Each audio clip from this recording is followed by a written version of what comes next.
10, 9, 8, 7, 6, 5, 4, 3, 2, 1.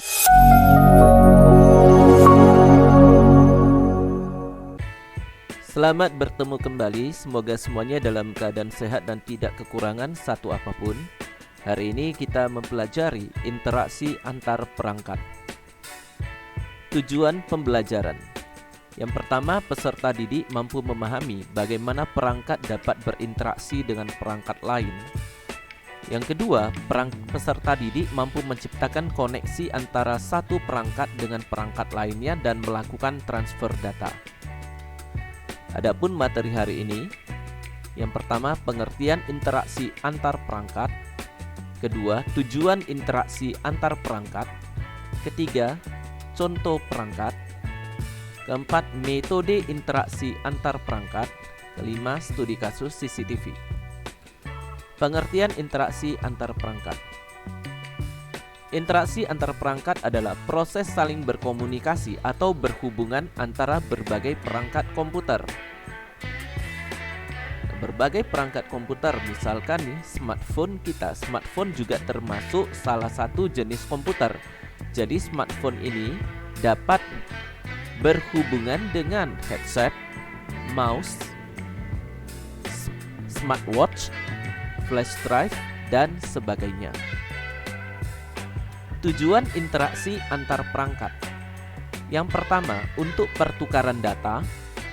Yang kedua, pertukaran informasi. Yang ketiga, pertukaran sumber daya. Pertukaran data itu maksudnya adalah seperti kirim-mengirim pesan atau mengirim foto antar perangkat komputer atau perangkat elektronik. Misalnya, kita dapat berkirim pesan dari komputer ke smartphone atau dari smartphone ke komputer. Kemudian, kita dapat berkirim pesan, misalkan dari dua perangkat smartphone, kita bisa saling berkirim foto.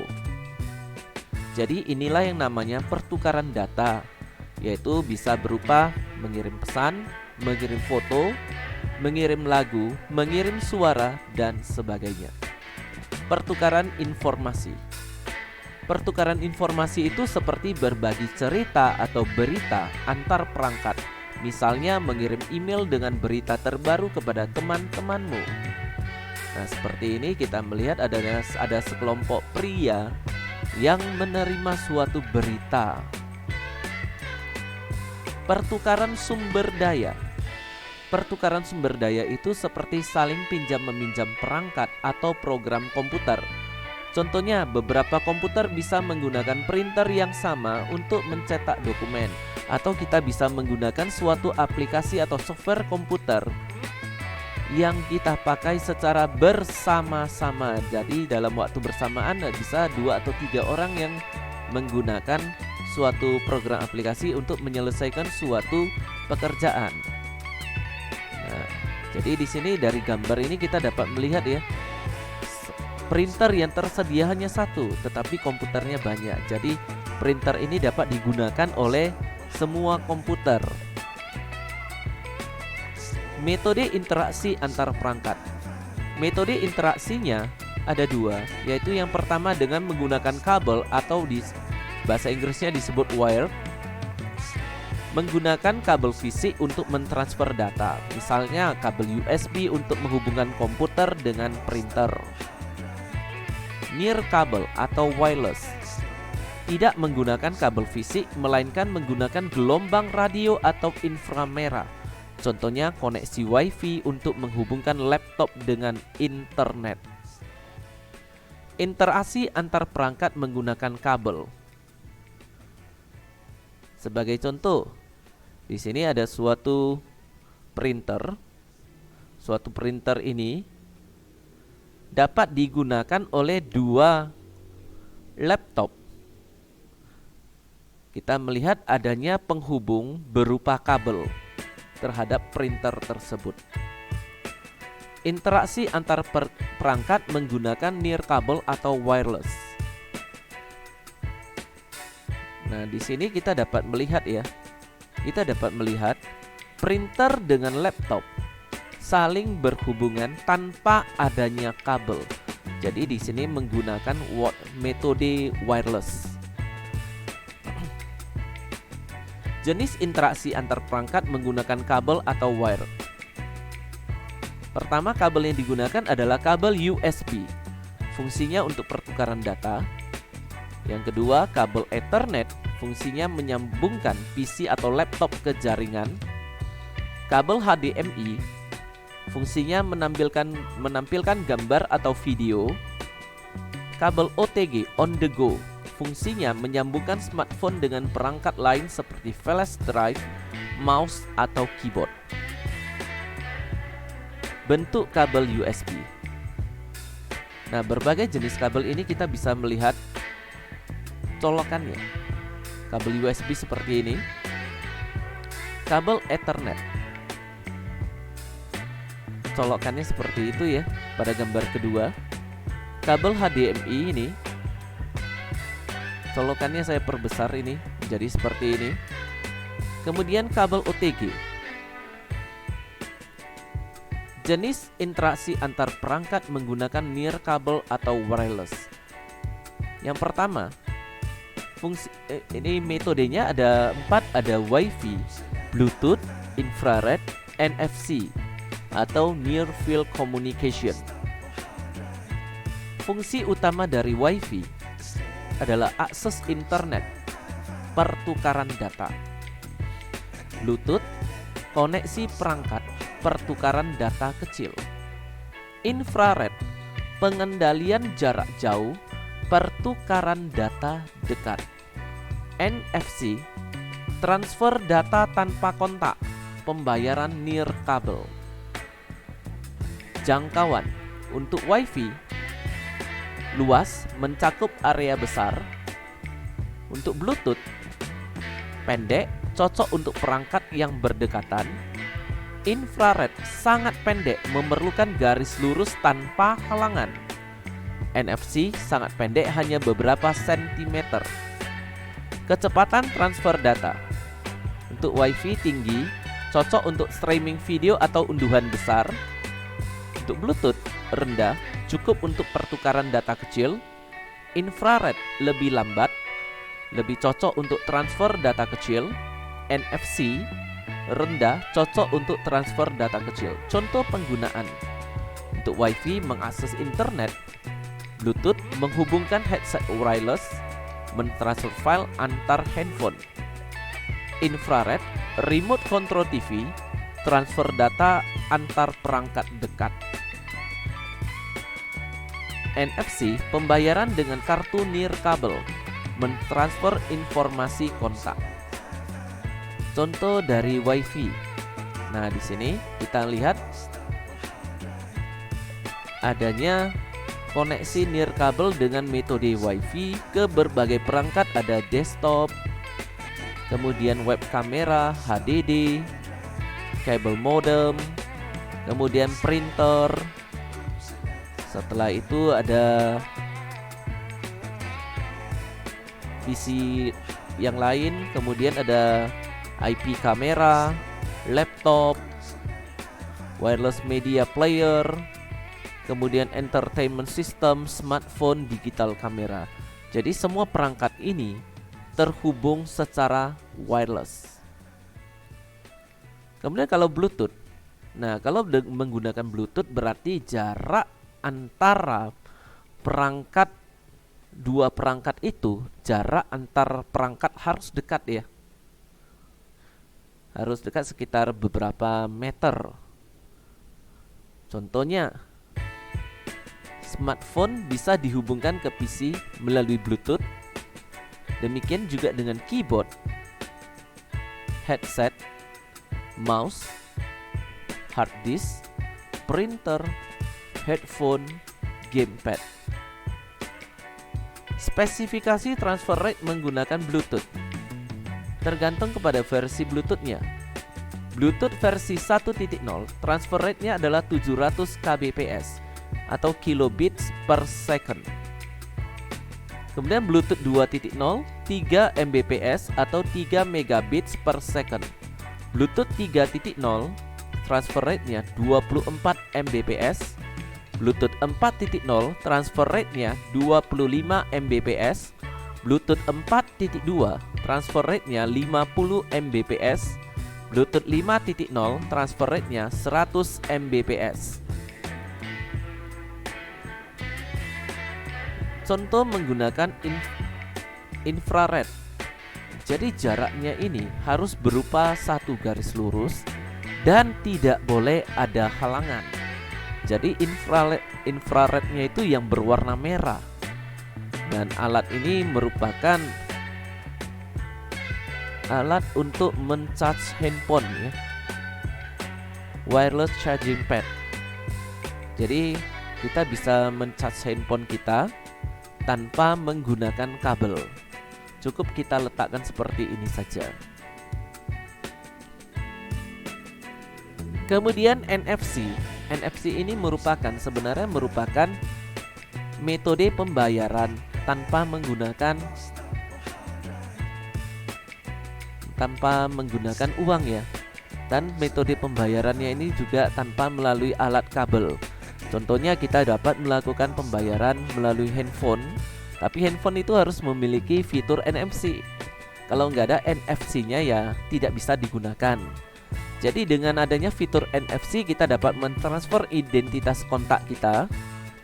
Kemudian kita dapat membayar tiket, loyalty, cashless payment dan sebagainya. Ada transit, secure PC logon, physical access. Tethering atau phone as modem atau disingkat menjadi PAM adalah proses menghubungkan perangkat seluler atau smartphone kita ke perangkat lain seperti laptop atau tablet untuk berbagi koneksi internet. Jadi inilah yang namanya dengan tethering, yaitu berbagi koneksi internet antar perangkat. Nah, sebagai contoh ya, smartphone kita dapat kita berbagi koneksi internet ke perangkat lain, bisa berupa PC, bisa berupa tablet, atau bisa berupa konsol game kita. Cara melakukan tethering ada 3. Yang pertama menggunakan USB, yang kedua menggunakan Bluetooth, yang ketiga menggunakan hotspot WiFi. Nah, kalau menggunakan USB tethering berarti dari handphone kita ke komputer, dari handphone ke PC atau ke laptop ini bisa dihubungkan melalui kabel USB. Kemudian Bluetooth tethering berarti kita berbagi koneksi internet dari handphone atau dari laptop menggunakan koneksi Bluetooth. Tapi jaraknya ini nggak bisa begitu jauh ya, hanya beberapa meter aja. Kemudian hotspot WiFi. Nah, di sini kita menggunakan smartphone kita berbagi koneksi, bisa ke smartphone yang lain, bisa ke tablet ataupun ke laptop ataupun ke PC. Closed Circuit Television, CCTV. CCTV atau Closed Circuit Television adalah sistem kamera yang digunakan untuk merekam dan memantau kegiatan di suatu area tertentu. CCTV dapat merekam kejadian dalam durasi waktu yang panjang. Contohnya seperti ini CCTV yang terpanjang pada suatu sudut lokasi. Di sini ada 3 CCTV-nya. Kita lihat bahwasannya ini 3 CCTV-nya memonitor atau memantau dengan arah pantauan yang berbeda. Kemudian ini biasanya CCTV yang dipasang di sudut-sudut rumah ya. Jadi kita dapat memantau arah pantauannya ini berbeda juga. Cara kerja CCTV. Nah, CCTV kamera mengirimkan video yang direkam ke digital video recorder. Kemudian digital video recorder ini mengirimkan hasil rekamannya Bisa ke televisi atau ke LCD monitor. Bisa ke televisi, ke TV ataupun ke LCD monitor kita. Atau dengan menggunakan WiFi, kita dapat memantau menggunakan remote PC atau smartphone atau tablet kita. Resolusi CCTV. Resolusi adalah tingkat detail atau kejelasan gambar atau video yang dapat ditangkap atau ditampilkan oleh suatu perangkat. Satuan resolusi adalah piksel. Piksel terdiri dari gabungan kata picture atau gambar dan elemen atau elemen. Piksel adalah titik-titik kecil yang membentuk gambar di layar komputer, layar televisi atau sensor kamera digital. Kita lihat contoh dari piksel. Nah, ini contoh piksel ini ya. Titik-titik yang ada warnanya ini. Inilah contoh piksel. Perbandingan piksel 10 ppi. Itu maksudnya ada 10 piksel per inci. Jadi dalam 1 inci ada 10 piksel. Kalau yang 50 ppi, kita dapat melihat gambar ini semakin jelas ya. Meskipun masih agak kabur-kabur dikit.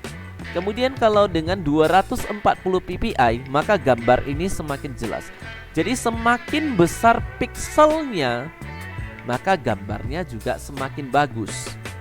Atau dikatakan semakin tajam. Resolusi umum CCTV. Standard Definition atau SD. Ukuran resolusinya lebar kali tinggi, yaitu 720 kali 576 atau 640 kali 480. High Definition atau HD, ukurannya adalah 1280 kali 720 atau dikenal dengan nama 720p.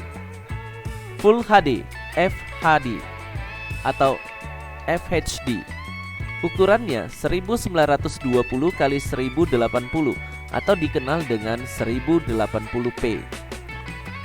4K Ultra HD, ukurannya 3840 kali 2160.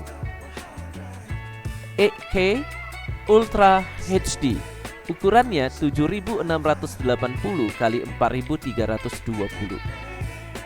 Manfaat CCTV. Yang pertama, memantau apa yang terjadi di sekitar kita. Yang kedua, jika terjadi kejahatan, kebakaran, dan kecelakaan, tindak lanjut terhadap kejadian tersebut dapat cepat dilakukan.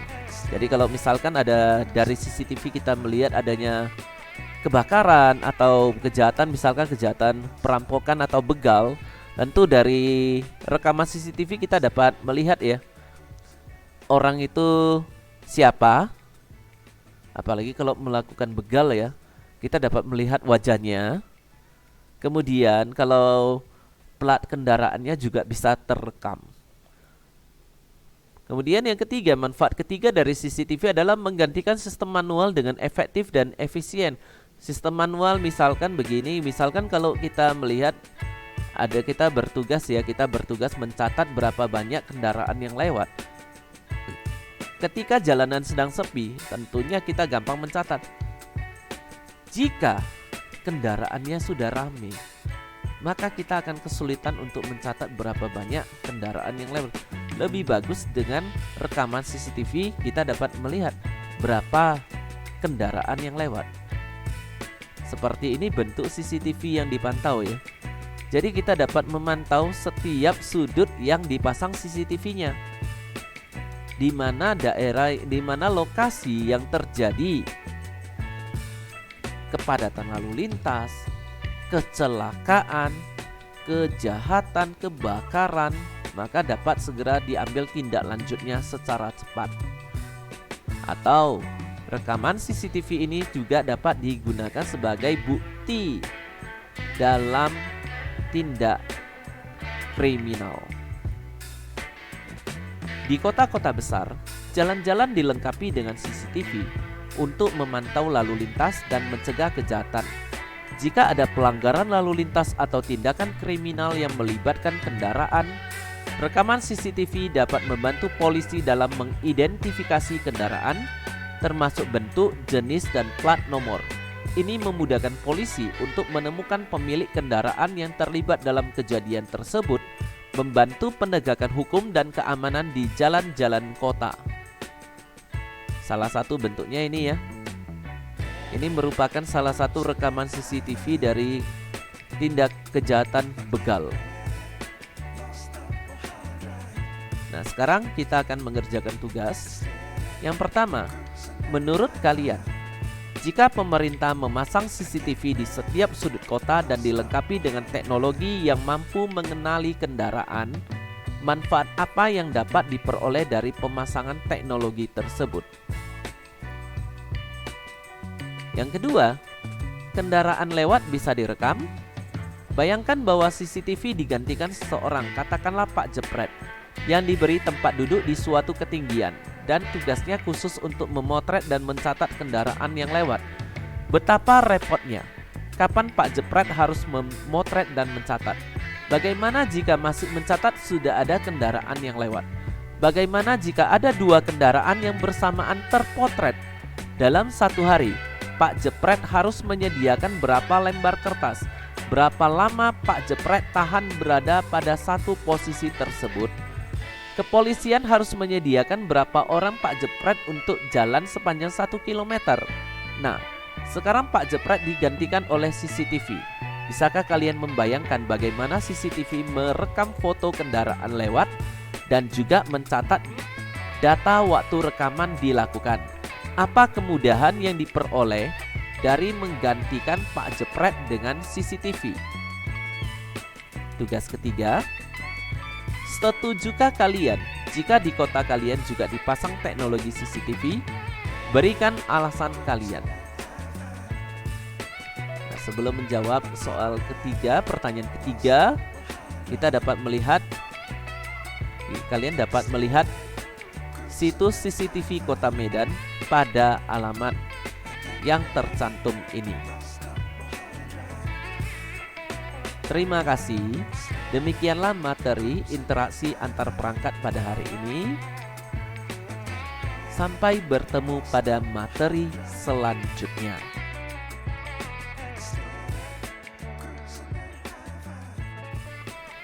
Kali ini kita akan mempraktekkan interaksi antar perangkat. Kita akan menggunakan metode nirkabel atau wireless. Dan teknologi yang kita gunakan adalah Wi-Fi. Jadi yang pertama, kita akan kita aktifkan hotspot kita masing-masing di handphone kita, di smartphone kita. Setelah itu, pada laptop kita, di tombol ini ya, kita tekan dulu. Kemudian yang ini kita buka. Nah, di sini tersedia hotspot yang bisa kita pilih. Nah, di sini saya gunakan ini.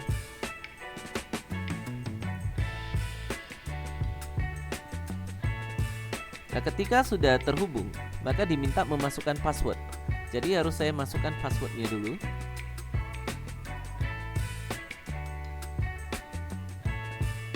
Kemudian tekan tombol next.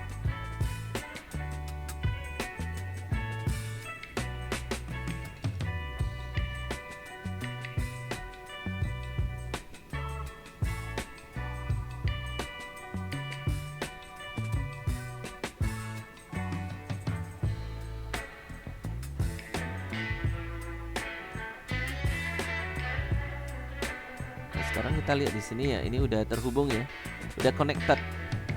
Nah, kalau udah connected, kita coba dulu untuk membrowsing.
Sebagai contoh ya, saya akan membuka situs YouTube.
Hubung hotspot dari smartphone ke laptop. Demikianlah untuk praktek koneksi antar perangkat pada hari ini. Terima kasih dan sampai bertemu pada materi selanjutnya.